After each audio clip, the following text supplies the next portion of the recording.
afraid of no ghosts. Hey guys, how's it going? I am your friendly neighborhood game ghost and welcome to a brand new showcase on some mods, both upcoming and already out for Mount and Blade 2 Bannerlord. Don't forget to like, subscribe and or leave a comment with any thoughts and or questions you might have for the video. First up today is Dell'arte Guerra. I hope I'm saying that right. Also known as the Art of War. This mod is in development and the footage so far released by the devs is amazing. The original scope of the mod was the whole of Europe in the 15th century. The devs have said that is no longer the case and they have downgraded the scope significantly. Not sure on the exact size of the mod that will be released, but that going further east than the Holy Roman Empire and further south than Italy probably won't happen. They have said that it will be released in stages, and those stages are going to be conflicts from within the 15th century, starting with the War of the Roses. So Lancaster and York should be duking it out for the Kingdom of England in the first stage, and as it's British Isles and Ireland specific, we will of course find the Scots, Welsh and Irish getting involved along with mercenaries from the continent. So no doubt we will see Flemish pikes, maybe even some Swiss pikes. I mean, 1477 was the Battle of Nancy and we all know what the Swiss pikes did to the Duke of Burgundy. I hear the Fitzgeralds will be running around in Ireland. Maybe they will come back to their Welsh homeland and unite those two peoples. But that is for a campaign I will probably roleplay when this mod makes an appearance. So the mod will be using the Lance recruitment system. You'll remember that from some of the Warband mods. If you don't know about the Lance recruitment, it is a system where you go and recruit a ready-made group of troops from a fief that you own. If you don't own a fief, you can't recruit troops, but you can hire mercenaries, and the system is great for what it does. It does mean the mod won't have troop trees in the same manner as native, but the devs are also hoping to make the recruitment system toggleable to have both native style and land style if you wish. The mod will feature a large array of historically accurate weaponry with dismounted men-at-arms wielding poleaxes and swords, while the mounted variety will prefer to utilise lances, maces and armours. The weapons and armours are all looking very well done at this point, and I for one cannot wait to find Richard of Gloucester and lop his murderous head from his shoulders before he can get to the princes in the tower. So that is Dell'arte Guerra, and I am really looking forward to that. We have In the Name of Jerusalem 2. This mod has been getting a lot of good press and I can see why.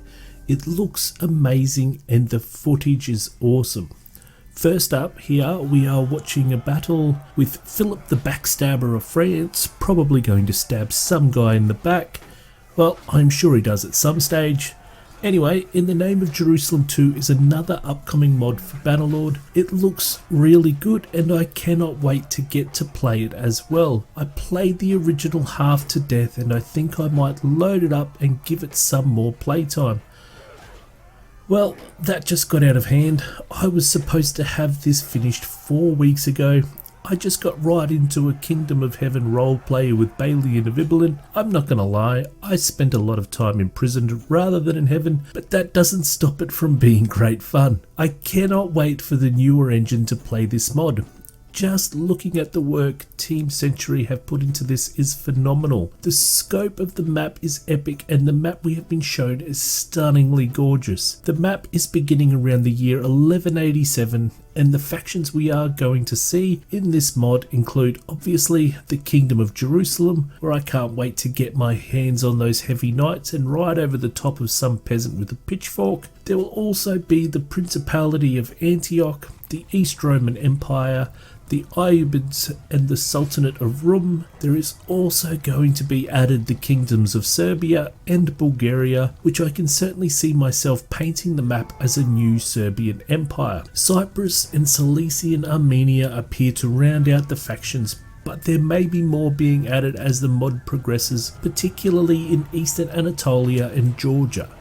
So the devs in this mod want it to be more historically accurate than the original In the Name of Jerusalem, and I can see by the models that they keep releasing that they are spot on and it looks amazing. The characters we all know, like Richard the Lionheart, Balian of Ibelin, Reynold de Chatillon. Possibly we might see Barbarossa, old Redbeard himself, actually make it to the Holy Land instead of drowning in a river in Anatolia and having the majority of his demoralized army pack up and go home, because his death created more problems than they solved. Hopefully these guys are getting closer to releasing a beta, because I know I am keen, but so are lots of others, judging by the comments I have seen on my other videos. The mod I knew very little about before recently is Deluge 2 with Fire and Sword. I have made no secret of my love for Sweden and their age of greatness that started with Gustavus Adolphus marching into the 30 Years' War and stamping Sweden as a major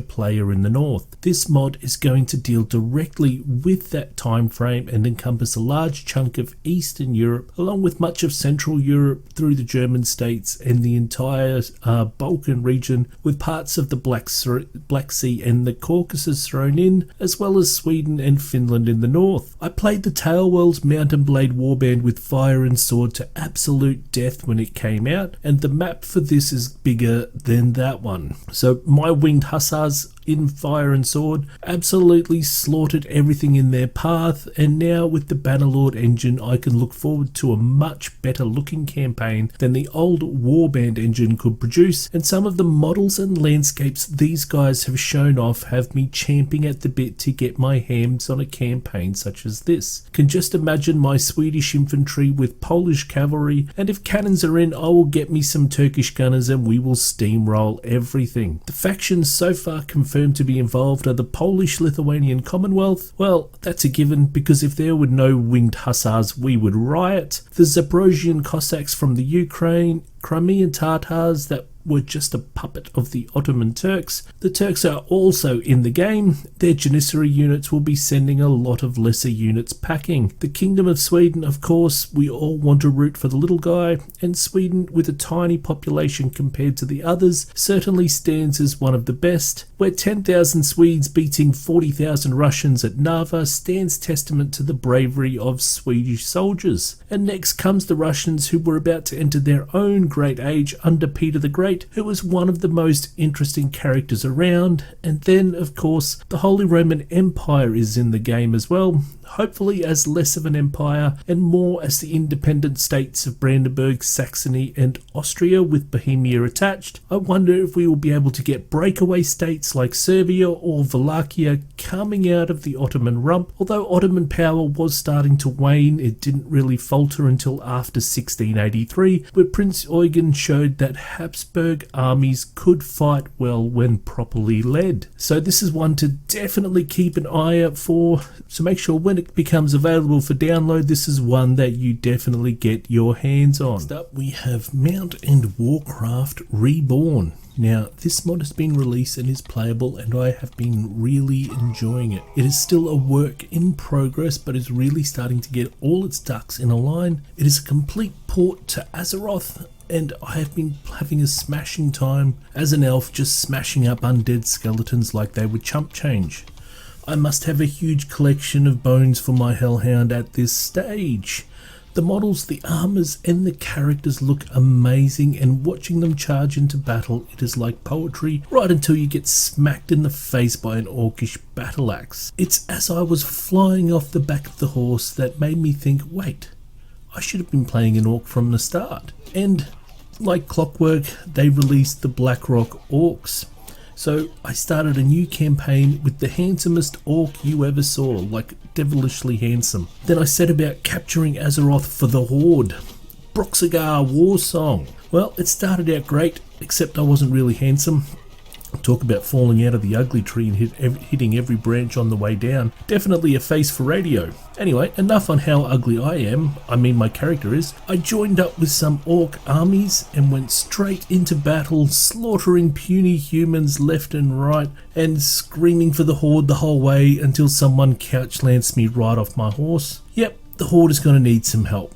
so I'm waiting for more to be released for this campaign, in particular more armor and weapons, and have everything from vanilla Bannerlord out. It is obviously not going to happen overnight, but this mod has really impressed me with its designs and detail. It really does put you in Azeroth, and when it gets a full release I will definitely be playing it. That Steam Workshop cannot come quicker. So let's take a look at Sword and Musket. This mod is set during the French Revolution, the Revolutionary Wars and the Napoleonic Wars, which is awesome because instead of some pansy commanding the Prussians at Valmy who ran away after a few cannon shots, my well-drilled Prussian infantry will put a stop to this Republican nonsense in 1792 and form an early German empire. Well, hopefully, but probably not. There won't be a world map as such, that it would be unfeasible given the limitations, but there will be a single player campaign, but it will be through storyline scenes instead of a full map. So mostly multiplayer, and that is what they will be gearing up for first. The Napoleonic Wars for Warband gets a great rap, and I know I have sunk quite a few hours into that mod alone, along with lots of others, but I was always keen for a single player. There is lag, which I enjoyed, but it never really hit home for me. Anyway, back to Sword and Musket. The factions included will be Great Britain, France, Prussia, Austria, Ottomans and Russia, and potentially more. First cab off the rank will no doubt be France and the old enemy Great Britain, with more factions being added as the mod progresses. The single player event storyline will begin in the French Revolution and progress through the periods of the coalitions against France down to the Napoleonic Wars, ending in defeat for the French on the hill of Mont Saint-Jean. And the team has done a fantastic job of recreating the battlefield, especially the Chateau of Hougoumont, where we will see the detachments from the Coldstream Guards, Grenadier Guards and Scots Guards fight off hordes of French troops trying to burst in and capture the chateau. I look forward to that with relish. I am also looking forward to getting in to control some Black Brunswickers and Polish Lancers as well. The sheer amount and diversity of units that are in the time period are phenomenal, and it's going to make this mod at the top of my wish list, as it should be at the top of yours. Well everyone, I am going to leave that review here. Please leave a like, hit that subscribe button, and or leave a comment with any thoughts and or questions you might have, or even if you would like to see me do a review of another mod. I look forward to hearing from you all. Thanks for watching.